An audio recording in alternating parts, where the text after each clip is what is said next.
Charles Onyet with IGN, and I'm taking a look at the Guardian class, or profession as they're called in Guild Wars 2, one of 8 in ArenaNet's upcoming MMO. This is a closed beta test. The game is supposed to go live sometime in 2012, and the way classes work in this game is the skills that you have active, so the skills over on the left side of my skill bar here, are tied to individual weapons. So what I have equipped right now is a mighty sword. It's a one-handed sword along with a shield, and I have a unique skill set because of that. Now if I equip a two-handed weapon, the great sword in this case, you'll see an entirely new skill bar pop up, as well as this blinding blade, which is the number 5. I haven't quite unlocked it yet. The way it works in Guild Wars 2 is once you acquire a weapon, you actually have to attack and use the abilities attached to that weapon for a while to unlock the full set. It doesn't take very long, but it's basically just a way, it seems, to get you familiar with the various skills that unlock on weapons while you're playing, so you're not totally lost. Although there's quite a bit to learn, so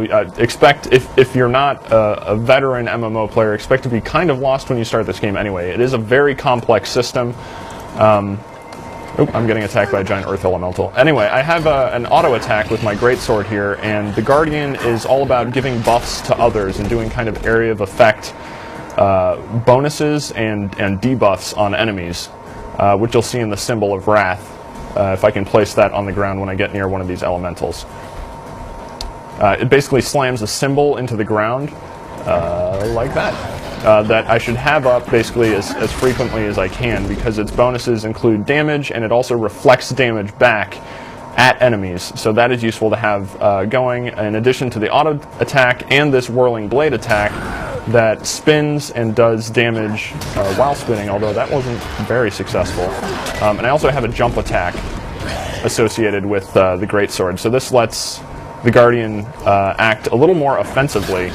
So in this case I can slam the symbol onto the ground, or I could, assuming it wasn't still on cooldown, but there I use the spinning attack anyway to take care of those guys. One mechanic that stays consistent throughout various weapons that are equipped are these F1 through F3 virtues that are unlocked up here. Now these are persistent effects, so you can see them active on my character right now in these tiny little icons. I don't know if you can make that out.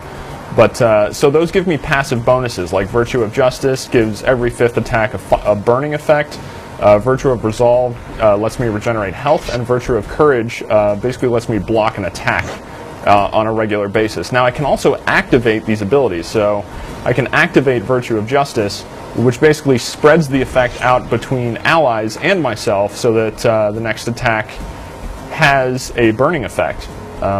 The downside of that is that once I use that effect disappears. You saw the icon just disappeared there, and I have to wait for the cooldown to come back. So that is my penalty for spreading out, I guess, sharing the love on those skills. Is I then have to wait for the cooldown to end before the effect is then activated once again. But once it is active, then it's a passive on my character once again.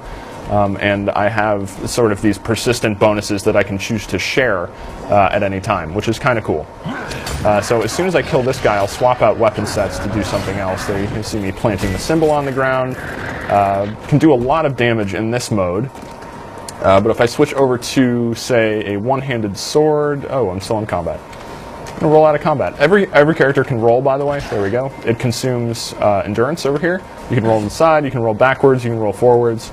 You just have to wait for the endurance bar to recharge after you do that. I also have a heal.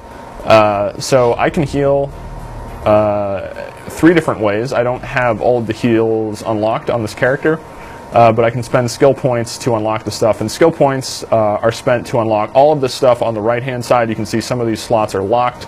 This one isn't. So I can actually go in and... Do I have enough? Yeah, I have 3 skill points right now, so I could... unlock this Sword of Justice, for instance. Confirmed. There, I just spent skill points to unlock this guy. My 7 slot is open, so I can go over and drop the Sword of Justice in there. And this summons an arcane sword to defend me, so let's see what happens. There it is. I am now running around with a sword. It doesn't... Oh no, it will walk with me. Come on, buddy. I like how it has a little leash hanging off the back of it, a little chain leash. So if I get into a fight now, I should be able to... Oh, it disappeared. Alright, well I gotta wait for the cooldown for it to come back. Anyway, I can get a sword pet. very nice. But there are, I mean, if you saw on that menu, there are a ton of skills that you can unlock and swap in here. Eventually you get elite skills. This is until level 30. That tend to be really powerful versions. But these up here, these are heals. So I have 3 different ones. I could unlock this one if I wanted to.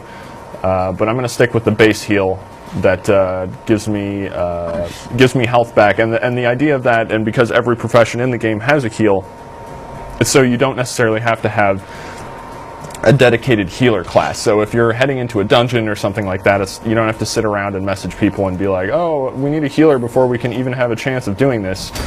Everyone is survivable on their own, but everyone also does have different strengths and weaknesses. But the idea in Guild Wars 2 is for every class to be as flexible as possible so that you don't find yourself in those limiting situations where you feel like you simply can't do content because you don't have the right class mixture. So I'm going to bring in a shield, and I'm going to bring in a sword. And now my skill bar has changed, so I now have basic auto attack. That's pretty standard, but I also have a flashing blade, and this gives me a little bit more mobility to basically teleport in and strike a target and blind them, which I can follow up with something like this Zealot's Defense, which blocks ranged attacks. So if I'm in melee combat with somebody and there's somebody shooting arrows, I can trigger this, and that will block ranged attacks, and it will also deal damage while that's happening. I'm going to auto attack this guy. I also have a Shield of Judgment, which should knock him back. Well, no, it doesn't. It actually it deals damage though, as well as gives additional protection to me and allies around me, and gives some damage reduction. And then the Shield of Absorption is the one that actually knocks people back. So I'm going to use that here. I'm going to start fighting this guy. Shield of Absorption. There we go. Got a knockback effect, and it also has the additional effect of absorbing projectiles. So that's basically with the sword equipped. Now I can modify this. So if I like, for instance, the Shield of Judgment and the Shield of Absorption, but I'm not so crazy about the Flashing Blade and the Zealot's Defense, I can bring in a mace, a one-hander. There are also two-handed hammers, but this is a one-handed mace. And I will get a fresh set of the first 3 abilities here. Now the first one is just going to be a standard auto attack, but I get another symbol that I can drop on the ground. This one actually regens health for me. So that's a nice one to have around. You'll see these green numbers are me regenerating health. And then this third one is basically a counterattack. You see me, holding my mace out like that, I was essentially waiting for someone to attack me, so maybe that will make more sense if I'm actually in combat, but you'll see a knockback effect if somebody does slam into me while I'm in that counterattack ready state. So I'm going to engage combat here, I'm going to plant a symbol on the ground, and I am going to do this counterattack. There you can see hit while that was happening, and I do a kind of area effect blast. He should be dead pretty soon. So I have another offhand here that I can swap in. That's my inventory. This is my hero menu. I can put in, what do I have? I have a focus. So I can drop the focus in. I get another 2 unique skills here to pair with my mace. Maybe these work a little better. I have a Ray of Judgment that can be shot, and it basically changes between targets and causes debuffs on enemies and bonuses on buddies. In this case, health regen for friends and blindness on enemies. And then I can initiate Shield of Wrath, which blocks attacks, and if the shield isn't destroyed during the course of a battle, it will actually explode. So it has an offensive kick at the end of it, which I'm going to put that up now. That is the shield wall. If this isn't destroyed during this fight, there you can see before its time limit was expired, it will actually blow up and deal additional damage. And here's the 4 attack, that's the ray. That creates damage and as well as status conditions on everyone. So yeah, the Guardian is basically a team player from what I can tell. He can deal damage, but it looks like his main strength is helping others when they're around. And I mean, from what I've checked out so far, he's a lot of fun to play. And what's really interesting is how many different...